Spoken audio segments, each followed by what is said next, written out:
Welcome to I news. 2 దశాబ్దాల నిరీక్షణ, ఒక తల్లి పోరాటం, టాలీవుడ్ ను కుదిపేసిన మిస్టరీ. నటి ప్రత్యూష మరణం కేసులో ఎట్టకేలకు సుప్రీంకోర్టు తుది తీర్పు వెలువరించింది. ఈ కేసులో అత్యాచారం ఆరోపణలను కొట్టివేసిన అత్యున్నత న్యాయస్థానం ప్రత్యూష ప్రియుడు సిద్ధార్థ రెడ్డిని ఆత్మహత్యకు ప్రేరేపించినట్లు నిర్ధారించి 2 ఏళ్ల జైలు శిక్ష విధించింది.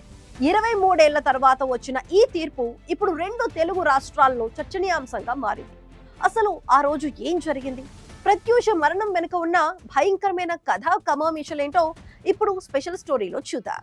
ఫిబ్రవరి 23, 2002 టాలీవుడ్ ఎదుగుతున్న తరుణంలో ఒక వార్త ఇండస్ట్రీని షేక్ చేసింది. అప్పటి వర్ధమాన నటి ప్రత్యూష, ఆమె ప్రియుడు గుడిపల్లి సిద్ధార్థ రెడ్డి విషం సేవించి కేర్ హాస్పిటల్లో చేరారు. కులాల అడ్డుగోడల వల్ల తమ ప్రేమను పెద్దలు అంగీకరించలేదని, అందుకే కూల్ డ్రింక్ లో పురుగుల మందు కలుపుకొని తాగారనేది అప్పట్లో వినిపించిన వర్షన్. అయితే ఫిబ్రవరి 24న ప్రత్యూష చికిత్స పొందుతూ కన్నుమూయగా సిద్ధార్థ రెడ్డి ప్రాణాలతో బయటపడ్డారు.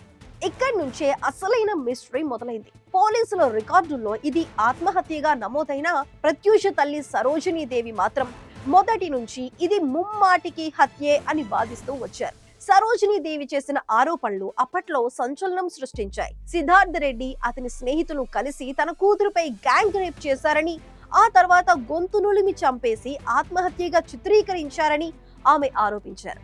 అప్పటి ప్రభుత్వంలో ఉన్న కొందరు ప్రభావవంతమైన వ్యక్తుల పిల్లలు ఈ కేసులో ఉన్నారని, అందుకే సాక్ష్యాలను తారుమారు చేశారని ఆమె గళమెత్తారు.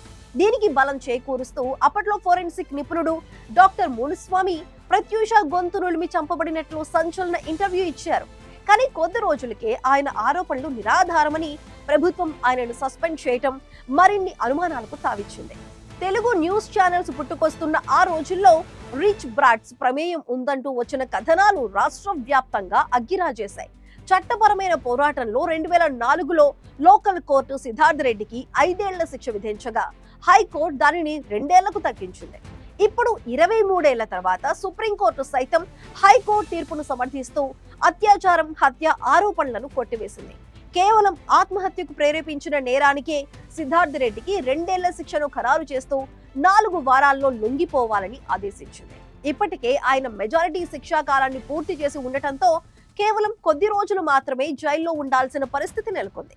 ప్రత్యూష మరణం తర్వాత ఆమె పేరు మీద చారిటీ నడుపుతూ కూతురి కోసం కోర్టుల చుట్టూ తిరిగిన తల్లి సరోజినీ దేవికి ఈ తీర్పు నిరాశని మిగిల్చింది. న్యాయం జరిగిందా లేదా అన్నది పక్కన పెడితే ఈ మిస్టరీ కేసు మాత్రం టాలీవుడ్ చరిత్రలో ఒక మాయని మచ్చగా మిగిలిపోయింది.